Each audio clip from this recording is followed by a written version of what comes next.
Good evening, everybody. We're meeting with Dan Berger tonight in his fabulous collection in his wonderful house on the north side of Chicago.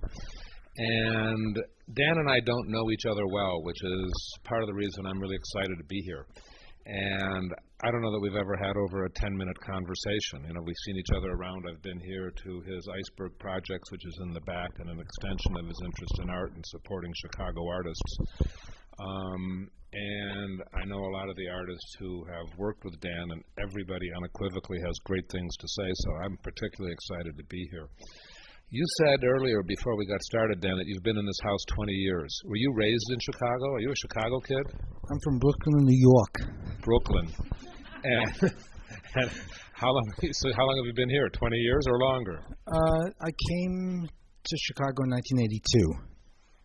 Okay, so you lived somewhere else for a while before you moved into this home. Yes. And you're a doctor, and so did you go to medical school in Chicago? Or yes, else? I went to medical school here. And then you sort of stuck around. Yes. Fabulous. And did you have an interest in art before you moved to Chicago? As a kid, were you interested? Did you care? As a kid, I didn't know what art was. Right. One of my first courses was History of Western Art. And that was a college course. It was a college course, and that was my first introduction to what art really is. And from then on, I knew right away that I had an affinity towards it, and that I wanted to see more art.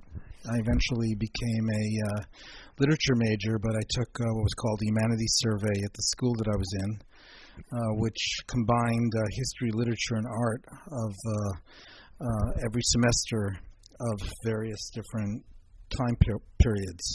So, for example, one semester I might have taken Greek history along with Greek and Roman literature and Greek and Roman art, and then perhaps Renaissance history, Renaissance literature, Renaissance art, and so on and so forth. And so every semester in college, that was sort of my core curriculum, although I was going to medical school.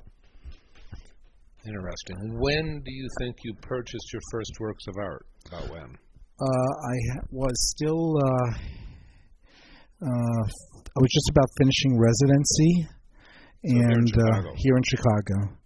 And the first piece I bought was a Warhol electric chair. So this was what, like 85-ish, 84?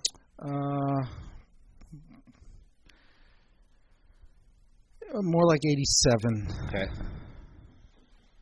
And do you still have the chair? No. I unfortunately sold it. There was a point sometime, just maybe about 5 or 10 years ago, where I needed money and I knew I could get some selling that work. And it was a big mistake, but oh well. Oh, there you go. I mean, we've all done that, you know. But I know what a huge mistake it was, because about 5 years ago I was in Ann Golden's apartment in New York, and there above her bed was that same electric chair from the same series, the same color, everything was the same. I knew I made a huge mistake. Do you think you've made bigger mistakes selling things than not buying things? I usually don't sell art, so there's very little in terms of art that I've sold in my career as a collector. So one of the things we've visited periodically is the definition of a collector, you know, and for me a collector is someone who keeps buying art after their walls are full. That's definitely characteristic of me. You know, Leo Castelli defines a collector as someone who spent more time buying art than earning money to pay for it. You know, there's, I don't know. I suppose people who just buy art to have in their homes, a lot of galleries, you know, if they own 5 works of art, they're a collector.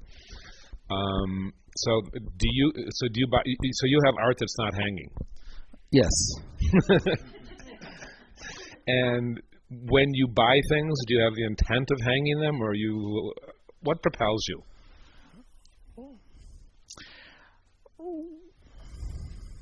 That's an interesting question. I have a fetish for all different types of art. Okay. In many different categories, and I enjoy. So I don't have any art that I don't particularly I would say I hate or dislike. But have a particular focus in terms of what I like to collect. And so when I see something that I really enjoy, that I'd like to live with, then I'm thinking about buying it if it's within my price range. And I'm not necessarily thinking about where I'm going to put it in the house, because sometimes I have no idea, and sometimes I think I may not be able to fit, right, or I may not fit right away, and I'm not very much worried about that. I'll figure that out later. But in the meantime, it's more important for me to just purchase the art and then worry about that later.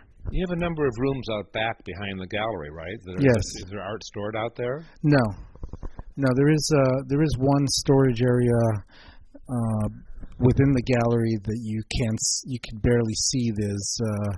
But the entrance is from the outside. The rest of those buildings, although I own them, they're rental for cars. But I do have the potential eventually to expand in terms of my gallery space. So you have art stored off the property, off premises? No, I mean I have most of my art is stored in stored in some. Okay. I have some racks in the basement in an area, and I also have an area inside the house where I have them stored. But I also have art displayed at my office, and I have a second home that I have a lot of art installed within that home. There's a lot of really nice relationships, creatively that you've constructed or created with how the art is installed in your house. Is something get rehung pretty much monthly in here? Yes. Are you doing it, or you have other people do it for you, the hanging? Who does that? Unless it's a very large piece, I do all the hanging. That's nice. And so if I have to replace one piece, I think about what the conversation is with that piece, and there's got to be a relationship of other pieces that are around that piece, and so I may need to reconstruct an entire room. Happens. Yes. Doesn't always happen with intent, but you start and you go, well, shit, now I got to move that one. And, it's kind of beautiful. Yeah.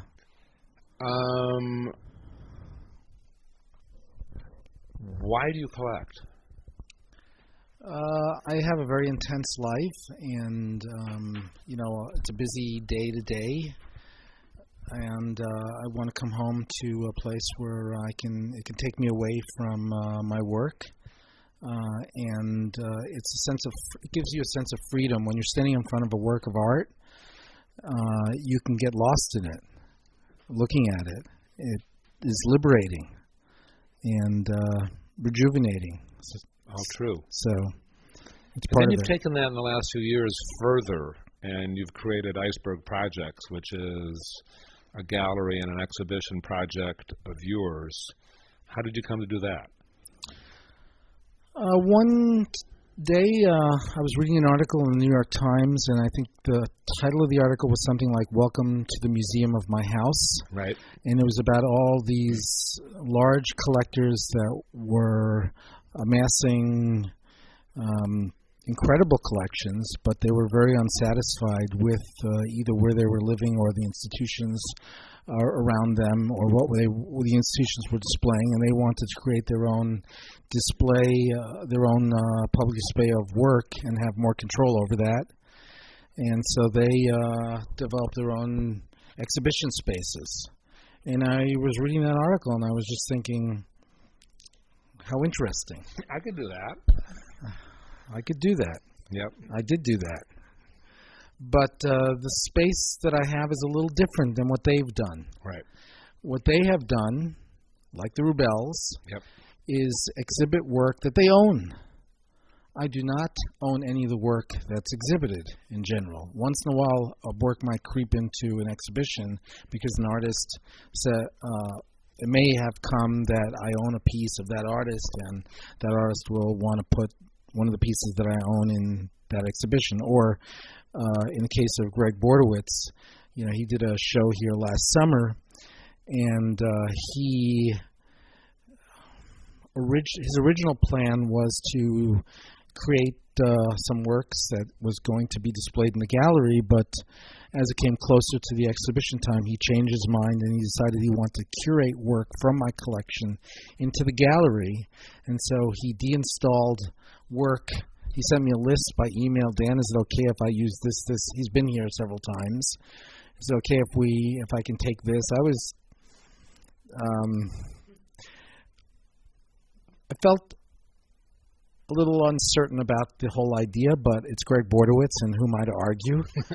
So, and then what ended up happening was it really was a very nice collection that he formed, and instead of having captions or titles or little placards with little titles of the works, he installed pieces of poetry that he had written, or poems. They had nothing to do with the works that were being exhibited, but instead of seeing a placard or something describing the work or the title, you read one of his poems, and then he did a performance within the space talking about art.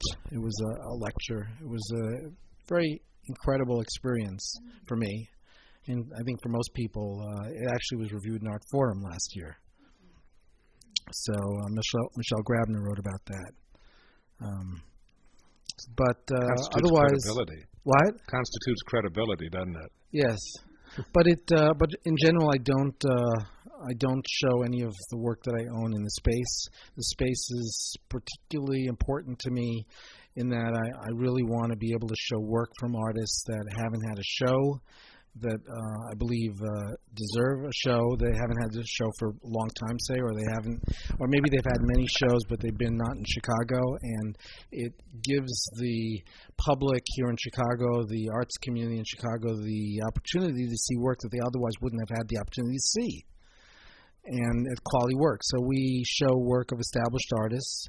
And if you don't know this, I formed a committee of art educators and curators, and we sit around. We have bi-monthly meetings and get together and talk about artists that we're very interested in and discuss the possibility or doing a show. We have a list of, at any given time, of 20 or 30 artists, and we'll decide who we will ask to do a show in the coming year or two. Are they mostly from Chicago or solely from Chicago? No, neither. Okay. So the show we have now, Mark Jackson, he's from Chicago. And the next show is Deborah Stratman, she's from Chicago. But next year we're going to have an artist from South Africa. And early during the year we had Millie Wilson from Los Angeles and Jason Hanasick, who was from San Francisco and Virginia. And we've had...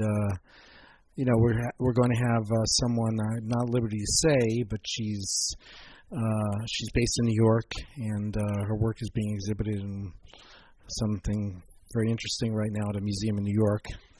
But yeah, we're showing work from people from wherever. Got it. And what about? Let's go back to your collection in the house. There's a lot of Chicago art in here. Yes. What percentage Chicago do you think of your collection? I don't know. Fair enough. What's your attitude about buying locally and not buying locally and buying internationally? Or do you have an attitude about that, or an opinion, yes. or philosophy? Yeah. So, as I mentioned, I love all kinds of art, but I have a particular focus on my collection, and one of my foci is artists that have a relationship to Chicago. They may not live in Chicago now, but maybe they were from Chicago. So, for example, this piece is by Elizabeth Murray. Right. She went to the School of the Art Institute, and there's a Leon Gala back there, and he's from here also. They're both felt to be New York artists these days, but I think if you ask Chicagoans, I think they think that Leon Golub's a Chicago person. But anyhow, so I have a lot of artists that have a relationship to Chicago, but then the other foci that I collect is artists of AfricanAmerican descent, as well as queer artists, queer art. So those are the three genres that I tend to, that I have an affinity towards collecting. It's not like you isolate those affinities in different rooms. It's like they No. all coexist and play off each other. Yes, and sometimes they have more of a relationship than you'd think. Sure. Unless, sometimes they have more relationship than you think, and maybe on the surface they don't look like they have a relationship, but the more you know about the work or those artists, you you'd find out that there'd be a relationship. Is that a restraint? If there's a work of art that you like that isn't one of your three foci, do you say, sorry, I can't buy this? Or do you have a discussion with yourself? Most of the time, yes. But occasionally, if I really like a work, I will, if I really want to, own that work, I might go ahead and purchase that. But it's not as common. And it's kind of nice to be able to have an excuse to say, oh, I really like that work, and there's a nice price tag, but it's nice to be able to say, well, you know what, this doesn't really fit in my collection, so I'm safe. It is nice sometimes, isn't it? Yes.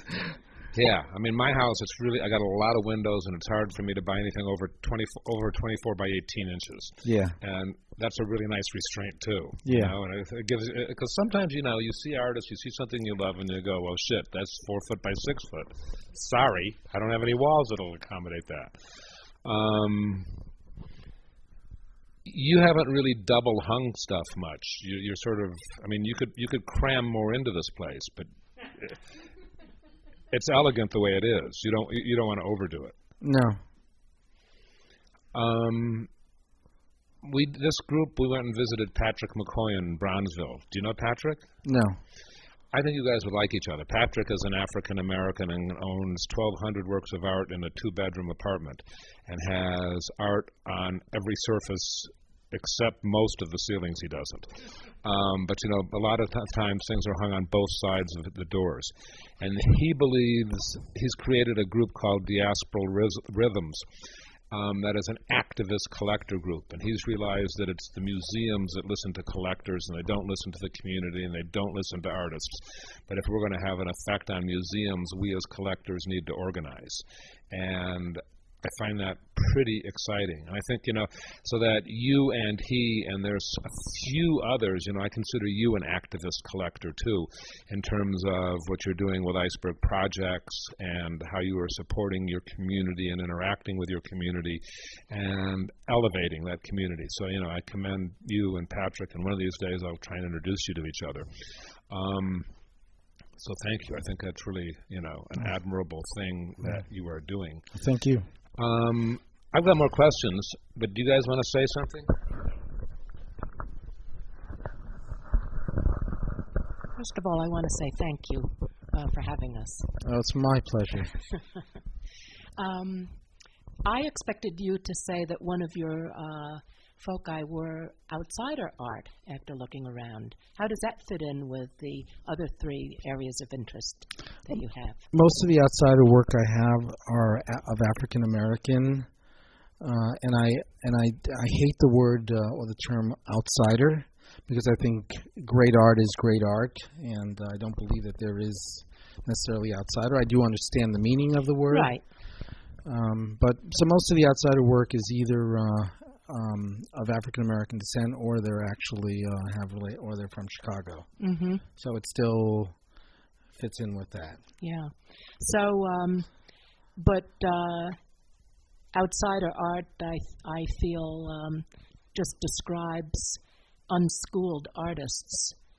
What used to be called naive, but that sounds sort of condescending. I think it does. I mean, so struggled maybe to find a term for that. Yeah, I agree. But there's an artwork upstairs. It's a very large work. It's an assemblage by Thornton Dial. Thornton Dial's 80 years old. Yes. Mm. And he is a great artist.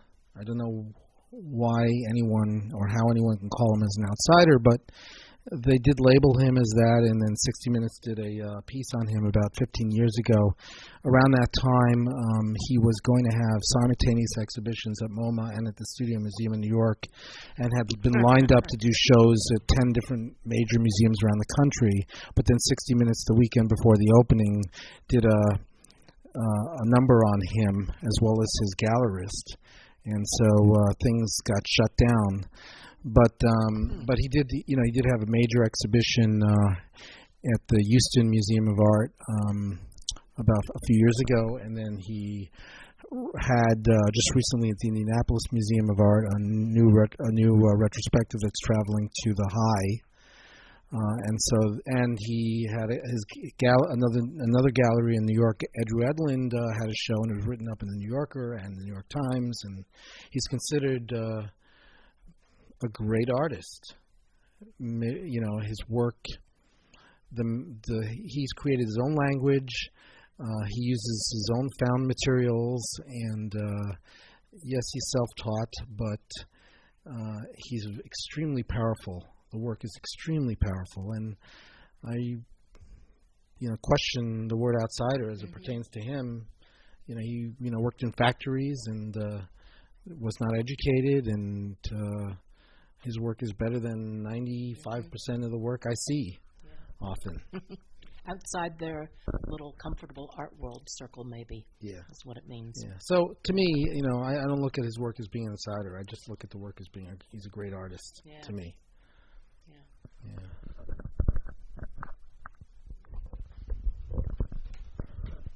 How much of the art you have do you buy in Chicago?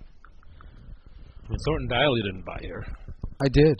Really? Who? Russell Bowman did an exhibition of his work. Really? I don't remember that.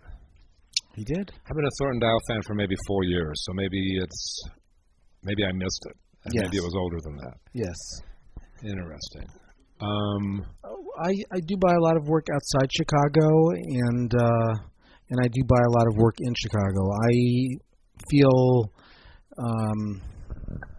that the city of Chicago has given me a lot, and in terms of my ability or my way of giving back to the city and our community, I like to prefer to buy work from galleries here. So, for example, if there's an artist that's showing at a New York gallery and that same artist shows work at a Chicago gallery, I would prefer to buy that artist out of Chicago than I would out of the New York gallery. Right. For example, if I can. Sometimes I don't have a choice, but I mean, there's enough work in Chicago galleries that you can fall in love with and build a beautiful, incredible collection. But I can't stay limited. I try to buy work from Chicago, but I buy work from New York and Los Angeles and at art auction and wherever most collectors buy. Is the decision on the art you buy solely yours? Yes. Do you pay, I don't know if we want to discuss this, but I find it always interesting. Some collectors only pay full, don't pay for things over time. And some collectors are buying more than one piece and are paying for several over a period of months. Do you fall into one school or the other? Well, I don't buy things over a period. I mean, I don't pay for things over a period of months. Okay. If I decide I'm going to buy it, I'm going to buy it. Got it. And will I buy a couple of things at once? Sure. Right. From an exhibition? Sure. I remember when I had a gallery, I had collectors that said, Paul, I'm buying 6 or 7 things right now, and I can't afford to buy this, but I want it. Can I hold it for 6 months, and then I'll start paying it off monthly at that time? And I would go, sure. And there are, like in this course we talk to artists and collectors and dealers, and one dealer said that most of the sales they make, people are taking time to pay for it. Another dealer said, no, nobody ever takes time to pay for it. So that, I mean, I've read the same sort of thing that you're just talking about. I've read about that as a collector, you can talk to a gallerist, and if you have a relationship with that gallerist, a lot of different things can be worked out. Right. A lot of the galleries that I buy from, I have good relationships with. A lot of those gallery owners, dealers have been to my home. Even, many of the ones outside the city have been to my home. From when they're here in Chicago, they come and visit. Mm-hmm. So I think if you have a relationship with a gallerist, it's much easier to, if one wants to broker some kind of situation where, I could see that happening, and I've heard that it happens a lot. Do you tend to have a working relationship with a handful of galleries, and then there's certain exceptions, but mostly it's a core of galleries you work with? Yes, to a large extent, but not exclusively. 6 or 7 galleries, or is it a bigger number? It could be like 6 or 7 galleries. And then there's sort of people, there's some attrition, and then somebody else becomes part of that circle. It's a normal kind of an evolution. Yes. What about buying from Are you always buying from galleries, or are you sometimes buying from artists? I've gotten gifts from artists, and sometimes I've bought from artists.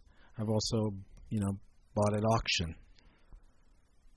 This was an interesting thing that I'm trying to figure out what to do in terms of gifts. And I was talking to Patrick again, McCoy, in Bronzeville, and he said he only accepts gifts from artists whose work he already owns. And I thought that was a nice restraint and a comfortable way of doing it. Though I don't know that I want to exercise the same thing myself personally. You have an opinion? I mean, what do you do when you get gifts and it's not something you particularly like, and what do you do with it? The artists that have given me gifts generally know, they have some kind of relationship. They know what I have an affinity to, and so it's not a problem. It doesn't have seemed to be. Perfect. In general, sometimes those gifts came because I've already collected a number of works by that artist, sure. And it's a holiday, and I get something in the mail for a holiday, or with a thank you, perhaps, or I have a lot of artists that are patients of mine, and sometimes they gift me things out of just being thankful. So I don't know if you're old enough to think about legacy and what are you going to do with the collection in the long term. Does that occur to you? Do you think about that? Sometimes. Do you think you want to gift it all to a single institution, or do you want to distribute things prolifically, or what do you think? I haven't made any decision. I'm not sure. I mean, the work that I have forms in. We mentioned that there's some work that's outsidery. Yeah. So, would a contemporary art institution accept work that's in that category? I don't know. I'm not sure how they would tackle something like that. It's interesting. I did once. I was once on the board of Intuit, and I was chair of their collections and acquisitions committee. And so work would be donated to their permanent collection, and we had a committee that looked at the work and decided whether we were going to accept it. Right. Occasionally, we got a donation of a proposed donation of maybe say 15 works, and the condition was we'd have to accept all the works. Right. We would say no. If we only liked one or two works, we would say no, we didn't want the rest of the collection. But if you liked 8 or 9, you probably would go okay. Perhaps. But then the question is, what do you do with the other few works that you didn't like? Do you sell it if you're the institution? Depends on what the contract says with the donor, right? Yeah. What's the ethics with that? I don't know. It's a hard thing. I've thought about what happens. I mean, one has to think about those things. So being a medical doctor, I think about those things. So I haven't made any decisions. I'm still forming relationships with museums, and I don't know where those are going to go. And eventually, we'll leave a lot of the work to museums, and I'll probably leave some work to some close friends that. How many museums have you lent things to over the years, do you think? A few. A few. They come back pretty safe? One time, a print came off the hinges? No. A photograph, actually, which was mounted, came apart. So I notified the gallery from where I bought the work, and they had it redone. They printed a new one, and it was fine. But that's the only instance I've ever had anything damaged. But I've heard that can happen. And there's some works I may not lend because of that. Yeah, and with certain kinds of ceramic things, it can, that are more fragile, it can be a problem. Anybody else got questions?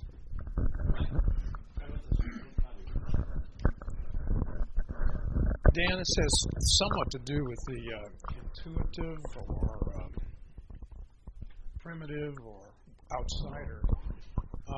I agree with you. I don't look at any good piece of art as just a good piece of art.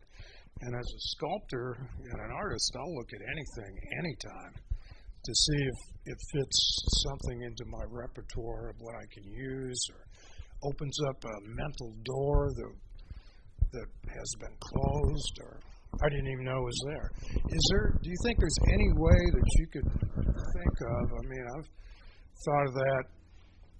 There seems to be a hierarchy of what's made, and I'll go back into 200 years ago in American art for sculptures and stuff. And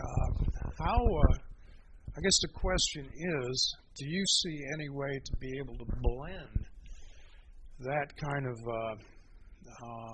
study of artwork so that you can say, okay, look at this. This is just as good as this Greek thing or whatever. In terms of... Well, can you think of a good word, or how would you blend all these things together into something? A study of, so that it doesn't get called outsider or has a second tier of value. Because it's, human product. I think, there's politics involved in that, and there's people that are purely interested in that genre that are very, they're purists that kind of protect that. And institutions, I think the Folk Art Museum in New York is like that, and, Intuit here in Chicago is very much like that. They're purists. So they're obstacles. They would fight acceptance on an even plane? Well, I could tell you a story. When I was on the board, I was interested in doing a show. I don't remember the title of it, but it was sort of on the, I guess, something like Insiders Out or Outsiders In. I wanted to combine a work by outsiders and put them alongside contemporary artists and not necessarily label what came from what, and stage a show, add into it. And they poo-pooed that. They were upset with that, I had something like that happen. One of my pieces was going to be included in the show out in Boston until I found out I actually went to art school. But that doesn't mean I didn't study and learn from the mental concepts. Well, sure. Dubuffet, looked at outsiders a lot, and Picasso's, how much African masks did he look at? Wirsum, collects a lot of that stuff and looks at that, and if you're an artist, you understand that. I guess so. Well, that was the question. If you can think of a good term that puts it all together. Art.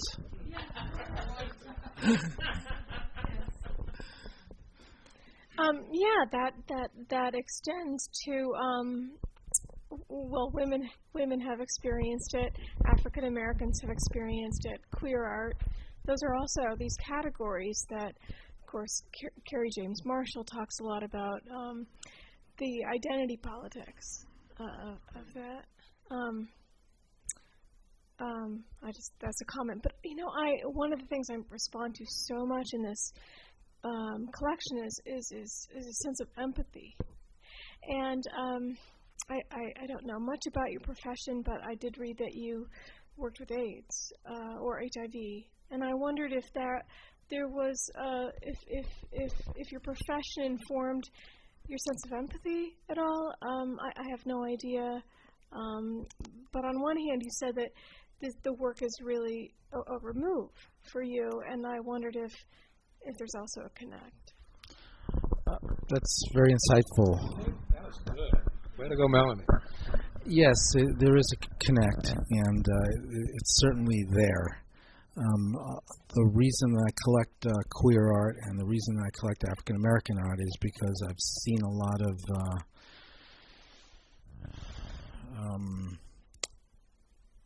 racial prejudice against both of those communities, and I, being a gay man,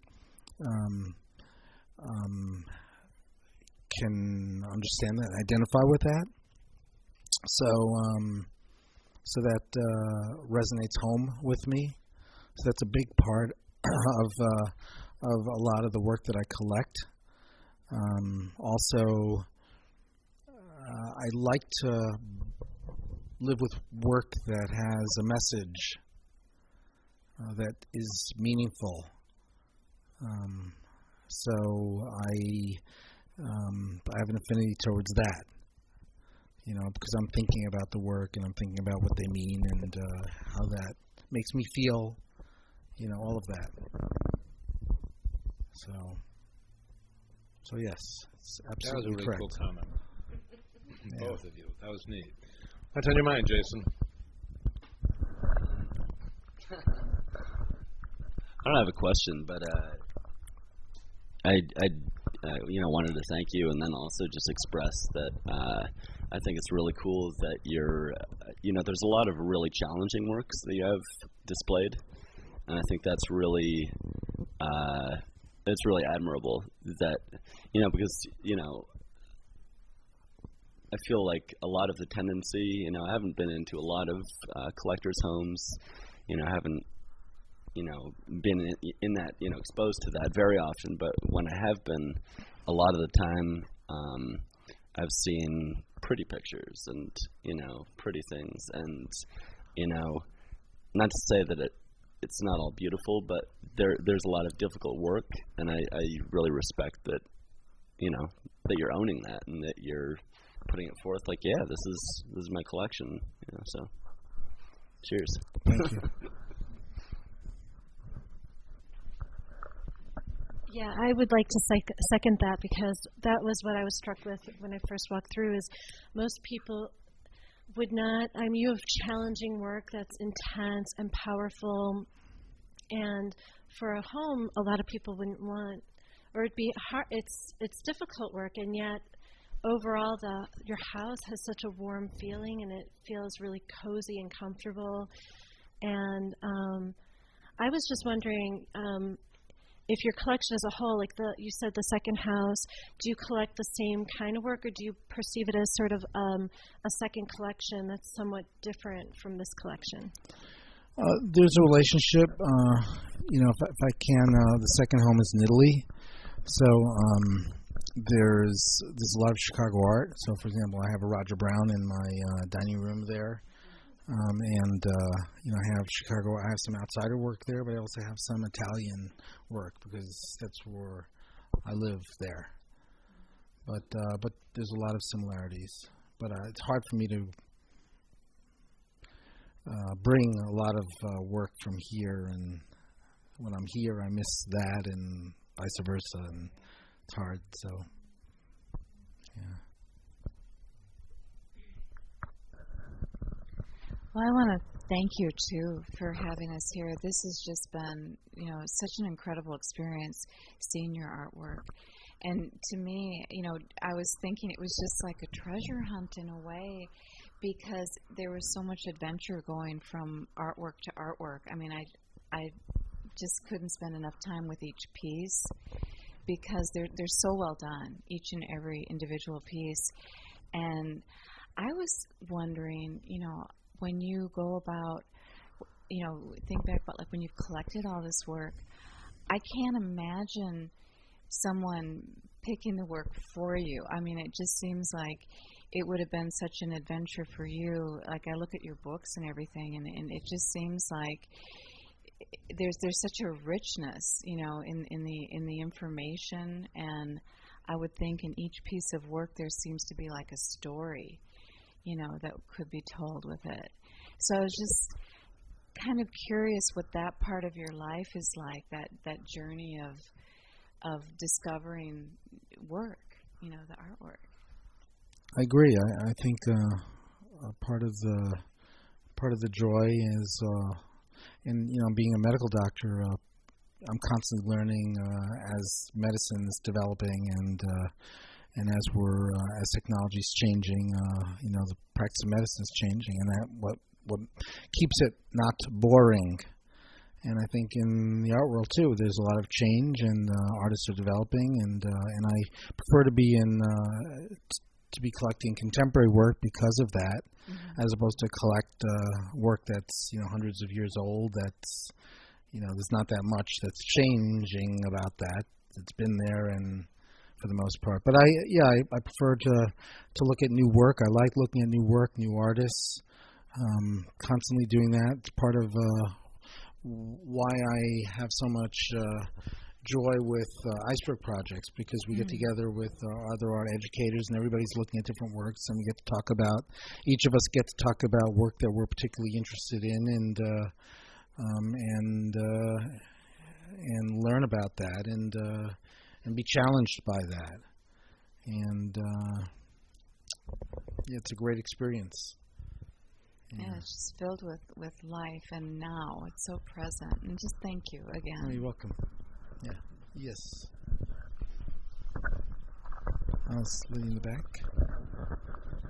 Yeah, I want to ask you a little more about the Iceberg Project and how that started. And are there more than one iceberg in the city? Are you the only iceberg, or? Well, this is the tip of the iceberg. This is the tip. I was thinking that's probably the case with you. I mean, I can tell that with you. You seem like an idea guy. I mean, do you see it going somewhere or getting bigger, or?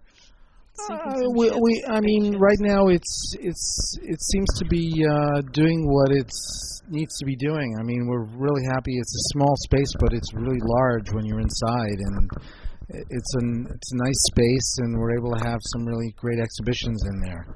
Is there any plans to make it larger? I mean, I've thought about it, but it doesn't need to be. I mean, it's serving a purpose, and it's doing a good job of it. We're getting very well established artists to do incredible shows, and no one has said, "Well, the space is too small." It's a nice space. Thank you. Here, Joyce. Kerry James Marshall said to me, from the sound of it, he said it sounds like the Wren Society North.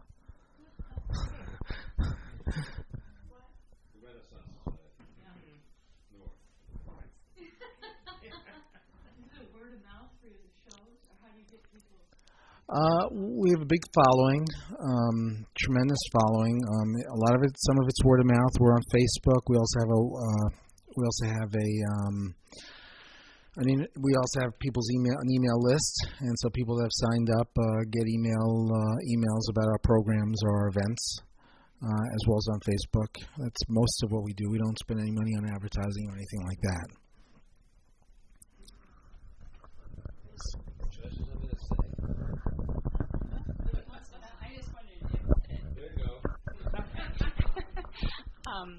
Are you going to give a tour of the collection, or are we supposed to wander, or what would you? This is Paul's. He should. He's the one that. He's asked if I could host this, and I'm up for anything. Enough beforehand, and I think it's okay with Dan if we wander some after. But I think asking him to give a tour is too much. Yeah, but if you have any questions about particular work, I'm happy to talk about that, or I'm happy and yeah.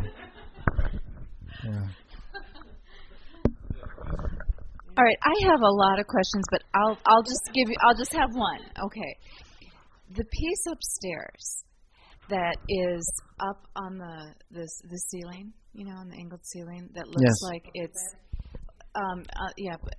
What?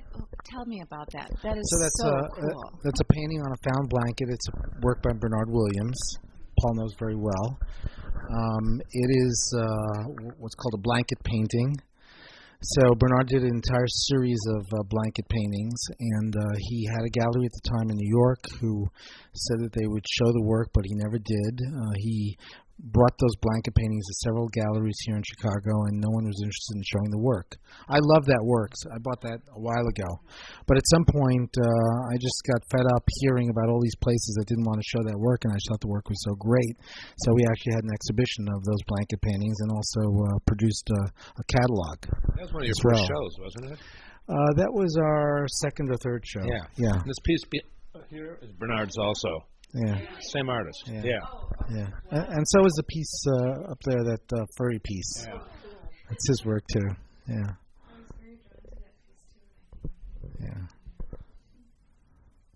But he's interested in African American history and Native American history. He's interested in the ornamental sculptural reliefs of buildings of Louis Sullivan. So a lot of his work relates to a lot of those elements. You really understand the essence of all the artists you have better than most collectors do. I know Bernard inside out, and I don't know if I would have gotten it as well as you did. Well. And you've expressed yourself really cogently about a number of other artists. That's really nice. Well, thank you. Anybody else have questions? Is that because you have relationships with them that you know them so well, or because you've researched them and learned about them on your own? Most of the time I research them. I mean, I when I first started seeing Bernard's work, since we were just talking about it, I didn't really understand. I saw my first exposure of his work was a show he had in Namdi of these black cowboy paintings. And I looked at the work, and I really wasn't sure. I was seeing so much of a lot of things in them, and I really didn't understand it, and I didn't think I liked it very much. But the more I got to see more of his work, I came around and figured out the unifying elements, or what makes his work, what makes it his. And it's important for me to, when I'm looking at work, it's important for me to have some understanding. Sometimes I don't understand. I mean, a lot of people go to a gallery exhibition and they read the artist statement before they go. I usually don't do that. I usually go and look at the work on a surface and see what I think is going on with the work. Then when I'm more interested in it, I'll read about it later. But yeah, I tend to think about what, I tend to learn about it on my own or after seeing enough of it. How often does your interest in the artist as a human being precede your interest in their artwork? I mean, like for me and Bernard used to come to my gallery all the time, and he was really intelligent, and we had really nice conversations, and he was really friendly and a really great guy. And then I started seeing his art, and was irresistible.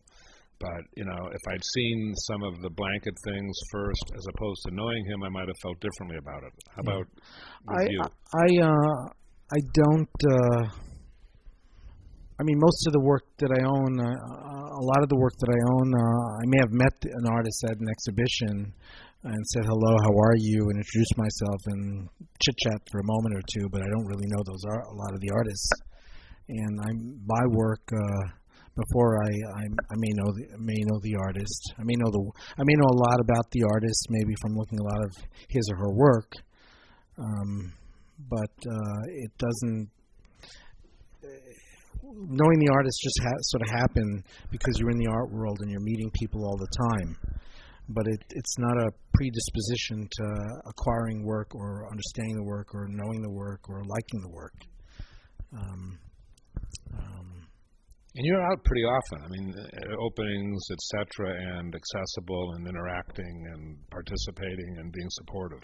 Yeah, I love going to openings. I love seeing the work. I love the social aspect of going to openings, and I feel much more at home being at a social event where there are artists and we're looking at art than sitting in a room with a bunch of doctors talking about medicine. Go figure. So I much prefer that. So I don't socialize with medical people for the most part, and I prefer to go out when a social. And my partner's very much interested in art as well, and so we love going to openings. And artists tend to be pretty sincere folks. Artists? Yeah. Are they? Aren't they? Yes, they are. Yeah, they are. Yeah. I think that makes for a more intelligent conversation and more meaningful and more depth and all those things. Yeah. They're serious about their work. They're serious about work in general.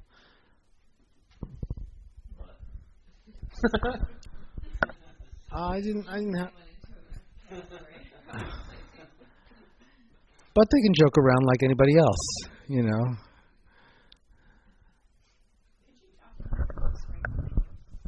Okay, so this is a piece.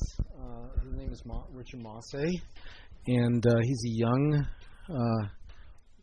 Caucasian queer artist who came upon these old infrared film that's used by the Army, and the film, what it does is it highlights living, nature and turns it red. So the landscape that's alive is red, and everything else is in its natural color. And so the Army, I guess, when they would take pictures of landscapes or pictures from, perhaps an airplane or something that can identify, where things were, using that kind of film. It's old film. I don't think it's used very much. But anyhow, he found all this old film, and he went to the Congo and spent an awful lot of time there photographing. He developed some relationships there. At first, it was very hard for him, but he lived there for a while. I think he's back there now, doing another series. But he's a young artist. He shows in. He lives in New York. New York artist.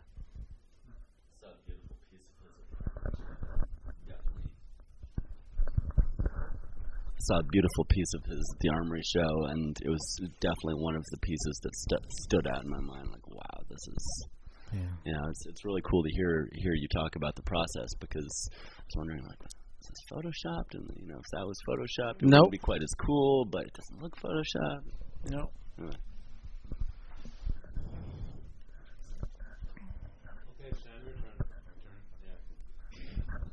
I just wanted to follow up with something that Melanie was bringing up about the empathy that she felt in your work. I felt like there was a nobility in the figures, the portraits that you've collected, and I heard it said that Chicago artists don't have the kind of irony that New York artists have, which I don't know if that's true or not. But there seems to be a lack of irony. There's just a directness, a sincerity, a nobility to the figures. I mean, even the figure in the hallway behind you, the grouping of men. I mean, it could be a group like a Dutch painting of a respected bunch of Bergers, documented. Yes. Yeah. I didn't know. I didn't see that from here. So I was wondering, as you began collecting in 1987, being your first piece, how did you come to realize what your focus or your foci were in that process? And did that ever come up, that high regard for the human being, for the spirit of I don't think I recognized that early on. I think I was looking at work I liked. I lived in New York City, and I went to college in New York City, and I lived in the Village at one point, and I'd walk past some galleries and see these Warhols all over, plastered on the walls of a particular gallery I walked by every day. I looked at a lot of art, but I didn't really know that I was going to have an affinity or anything. I wished I could buy something, but I didn't have any money at the time,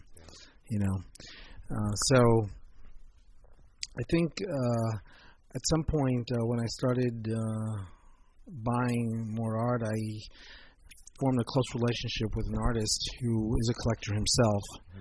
And he and I had lots of conversations about work and art, and what things mean, and what's good art, what's bad art, what's how we feel about work. A lot of deep conversations, and I owe a lot of that to him, to my education. So I think cognizantly, I don't think I realized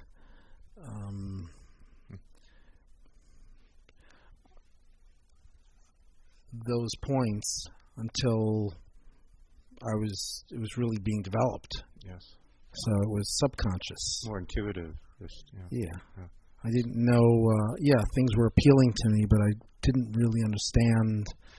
I couldn't put it into, I couldn't put it into words exactly what it was yet that I was doing, because I didn't know what I was doing, but I think I was talking about it. Right. And I was interested in particular types of things.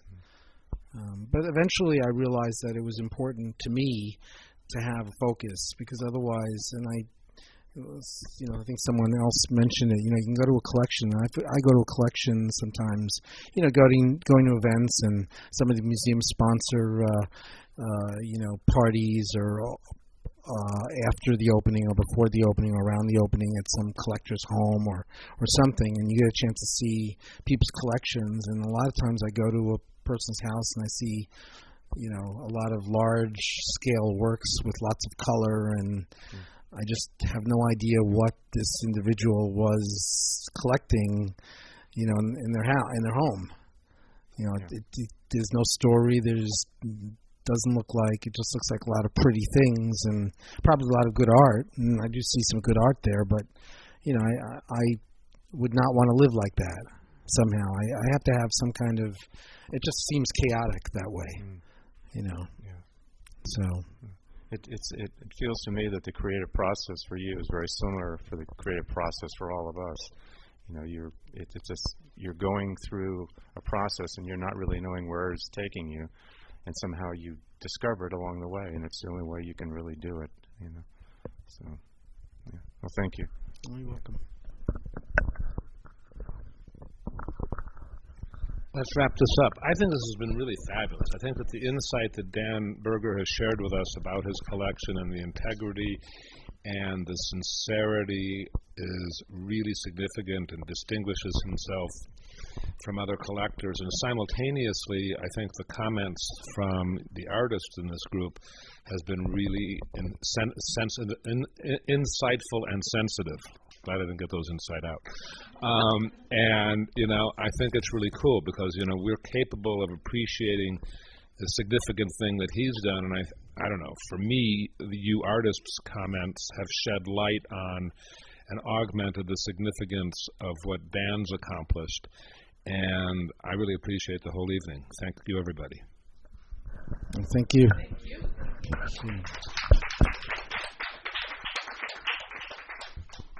Has any other questions?